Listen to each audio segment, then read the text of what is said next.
Greetings everyone, this is Spartan275, coach of the Victorville Bettini. Welcome to the LDL Majors Season 9, Week 3 Team Builder.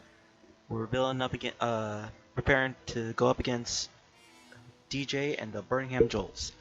So, after the past 2 weeks of L's, hopefully the main goal is to hopefully capture a win this time, you know?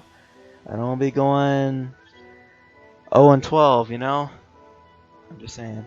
If I go 0-12, I'm probably just going to quit Draft League. But if not, then if I don't, then I'm glad. But other than that, that's my mindset at the moment. Not to get relegated and not to go 0-12. So, yeah, that's what I was thinking. But anyway, further ado, let's get on to the team building. Before we actually do that, if you haven't noticed on the screen, I made some transactions. I discussed with a few people how I didn't feel comfortable with Mega Aerodactyl, and the decisions were mixed of what I should drop in order to pick up. And the three that I went ahead and chose, one of them is of course Mega Aerodactyl, but the other two, one of them I was kind of sad about, the other one I was okay with. The other two were MacMortar and Cincino. And I dropped all three of them for Mega Garchomp, Beware, and Moltres. Now, as I mentioned before, I do not like Mega Aerodactyl, to be honest.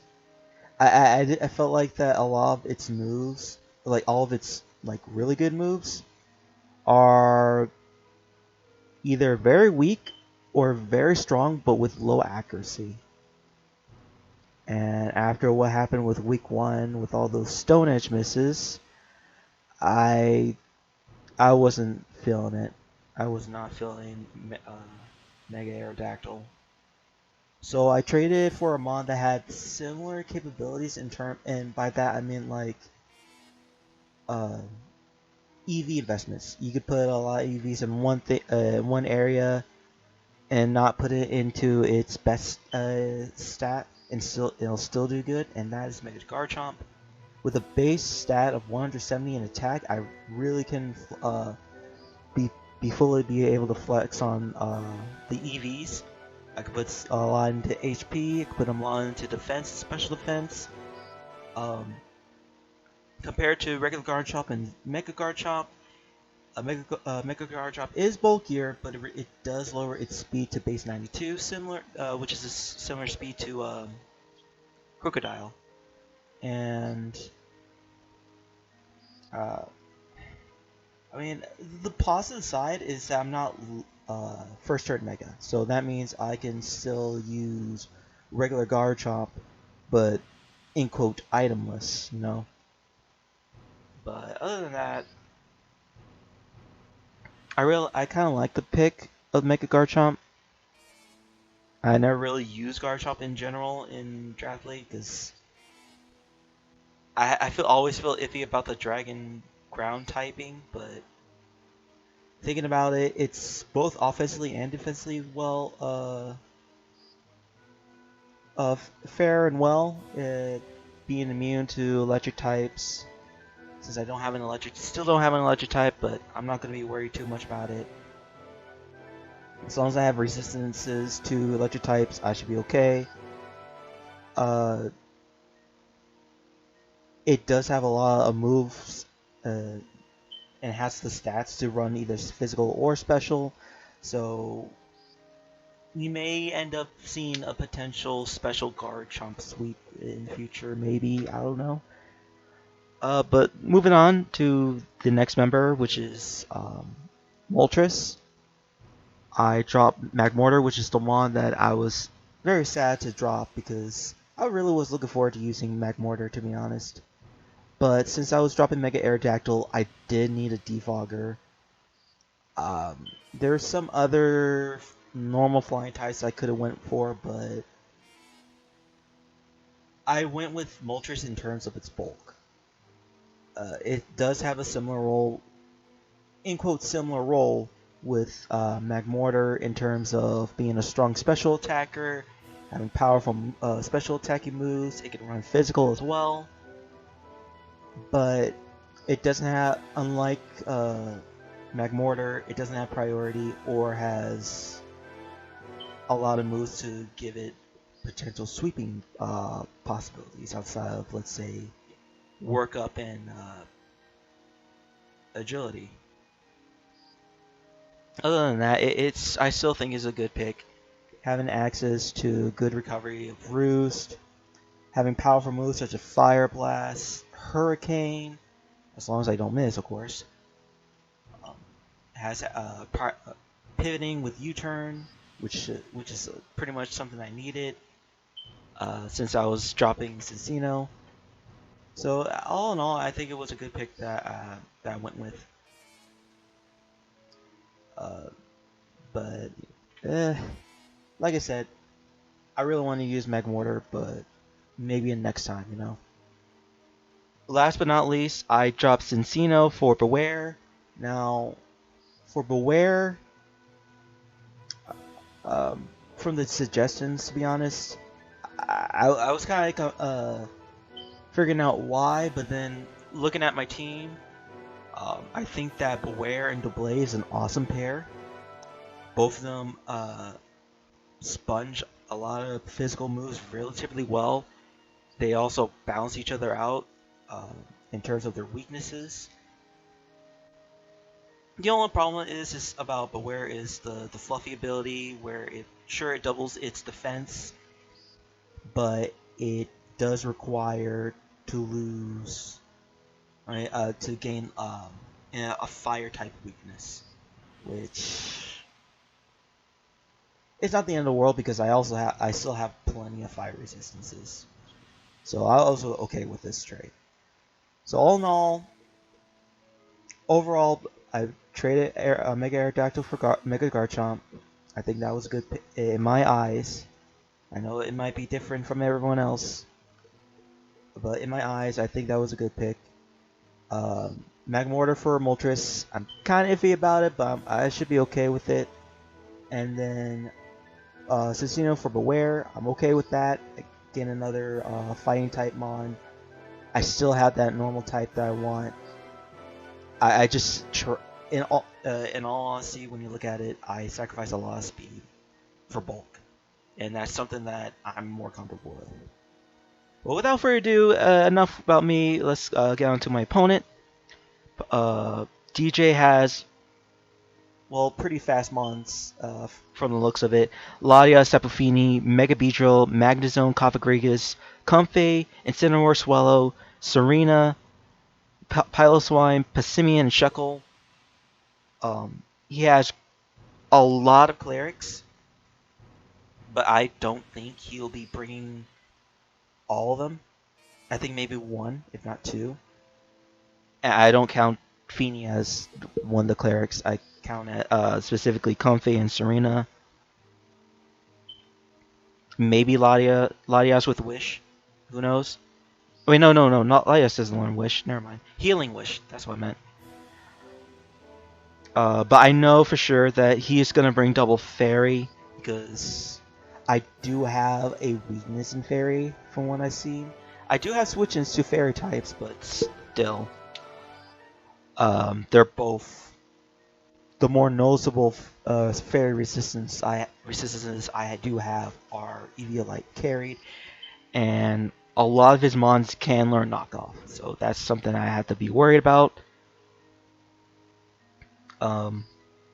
Another thing is that I definitely see him bringing Latias. I see a possible Bolt Beam set, especially if it's like ICMZ, because as well as Fairy, I do have a slight ice weakness. I mean, I do have a lot of switch-ins to it, but still.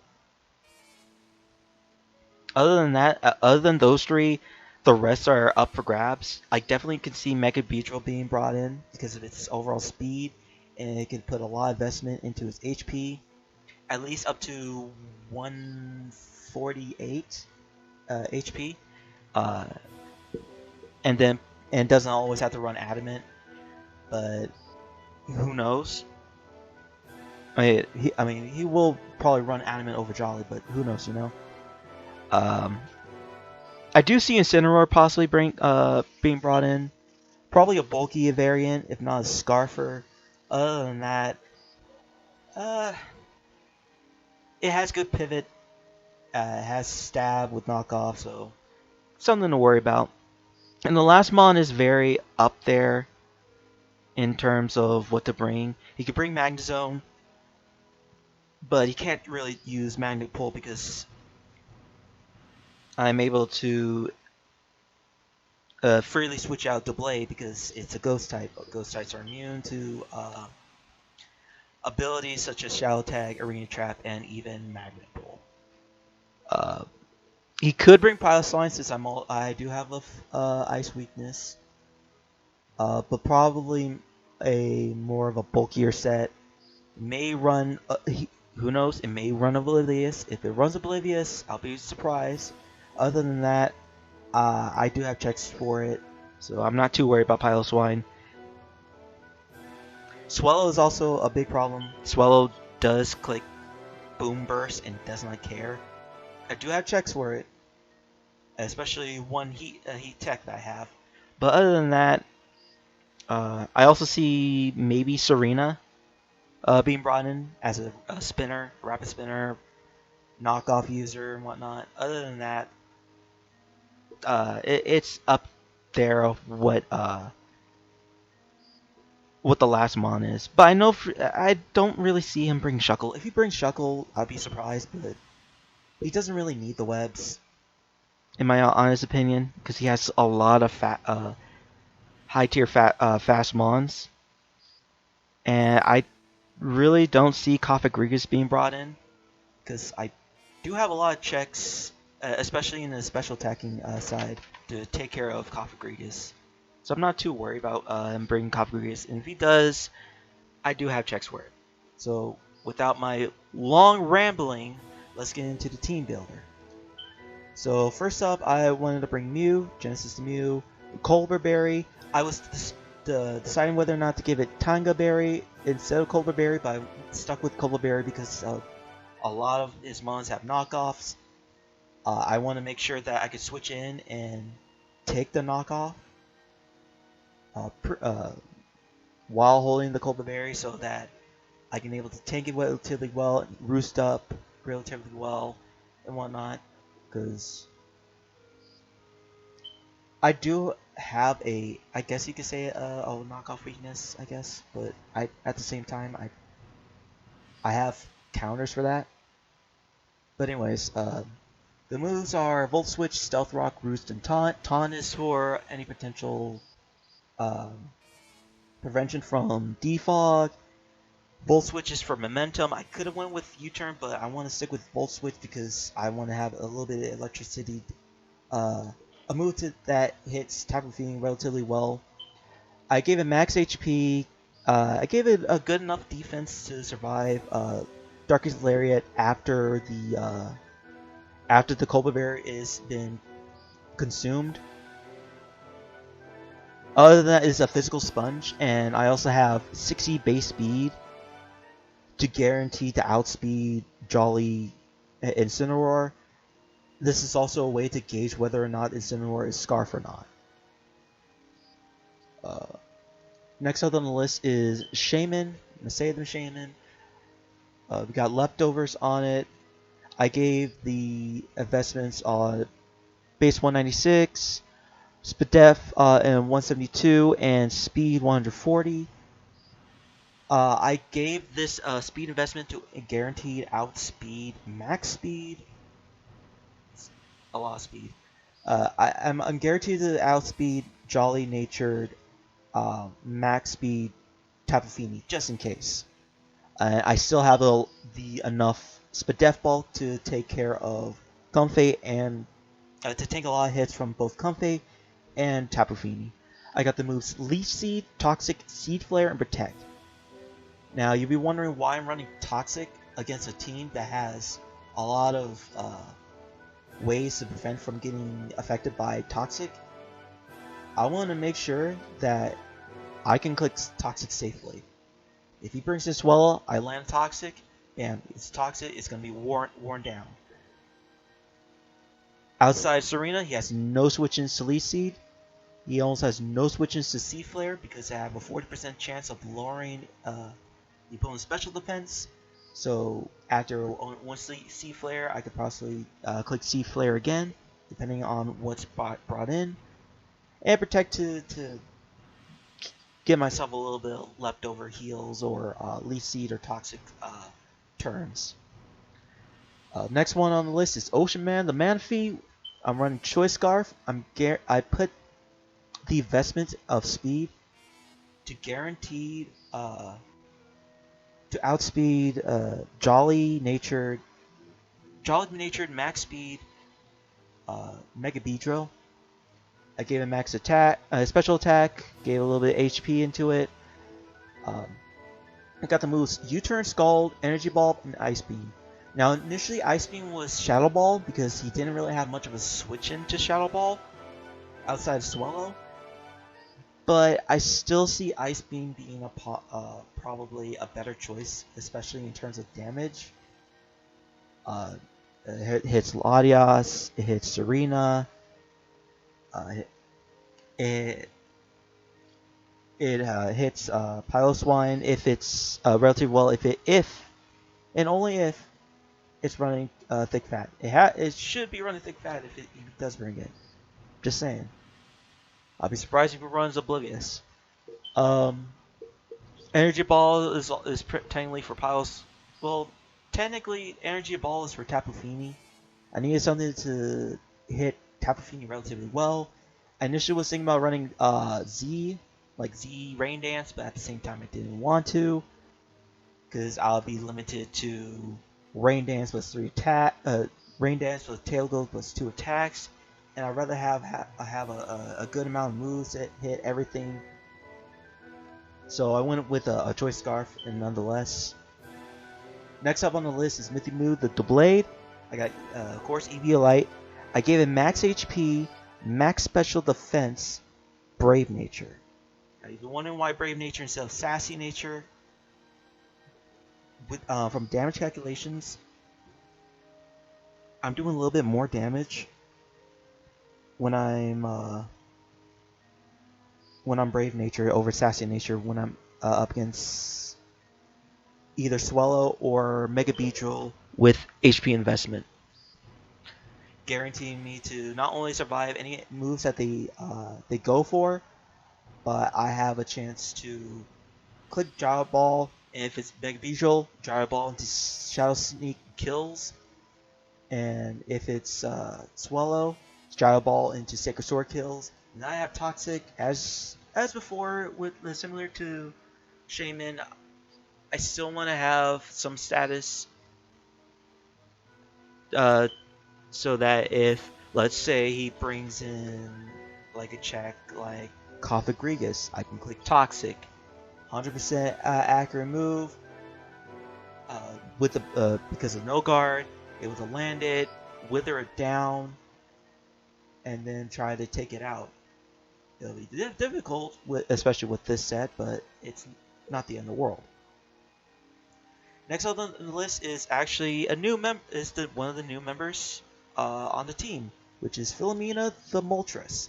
I'm running a mixed defensive set. Rocky Helmet. I gave it enough defense stats to tank take at least a poison jab relatively well, and able to out-roost it. I have to double check on that because I'm pretty sure I did that. 156 to Spadef to survive through a lot of the fairy type attacks. Got the moves Defog, Roost, U-Turn, and Flamethrower. U-Turn for momentum. Defog is Defog, of course. But most likely he'll be getting rid of Defog if he wants to. Roost is for recovery. I initially had leftovers on this, but I went with Rocky Helmet because it does punish both two big threats. I mean, three big threats technically: Incineroar, Mega Beedrill, and Comfey. Comfey, and the reason why Comfey is because of Drain Kiss.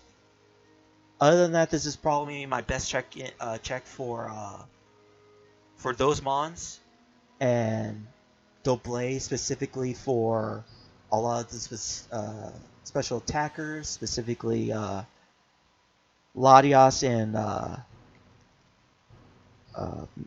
Tapu Fini. Well, maybe not Tapu Fini, but most specifically Tapu Fini, Swallow, and okay, I'm getting a brain fire at the moment, but the only problem is about these two, about Moltres and Doublade. I had to keep them alive. If both of them die, if both of them fall in battle, I'll have a hard time taking out the both Latias and the Comfey, technically speaking. And then last but not least, bringing this mon off the bench. I'm looking forward to using this mon, and that is Crocodile. Terabyte the Crocodile is an Assault Vest mon, near max HP, max attack adamant, with Moxie Nature, with Earthquake knockoff, superpower Throat Chop. If you're wondering why I'm running Moxie and Throat Chop, the reason why is to prevent from Passimian being a problem. If he makes some kind of a double, I bring in Crocodile, he brings in Passimian.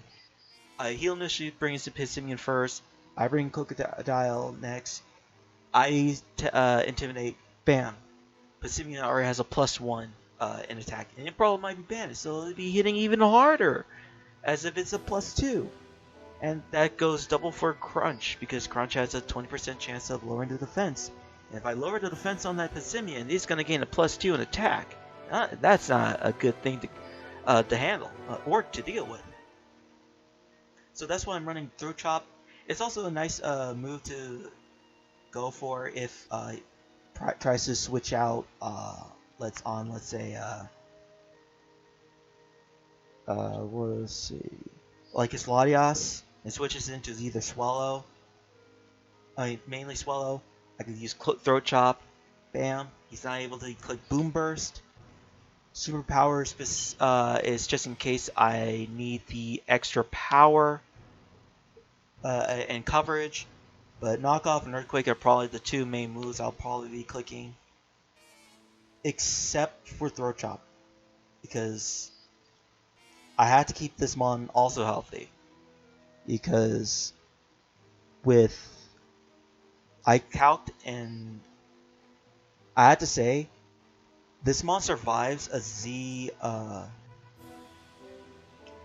Ice Beam at neutral, and a +1 Ice Beam at that as well. So this is probably my best check on regular Latias. And Throat Chop guarantees me to lower it to a certain HP threshold to allow me to either bring in Doublade or Manaphy to click Ice Beam or Shadow Sneak and to take it out. So that is the team builder. I'm going in there and I will get a win. I'm not gonna think negatively. I'm gonna think positively, because last week kind of hurt a bit, but that was last week. This is this week. This is a new week. I'm looking forward to it. So thank you for everyone for watching. Click the like button if you enjoyed the team builder. I know I rambled a lot in this video, so I apologize for that, but hopefully it was insightful of why I chose what mons and why I traded Mega Aerodactyl. But other than that, thank you everyone for watching, and until next time, I'll catch you guys later.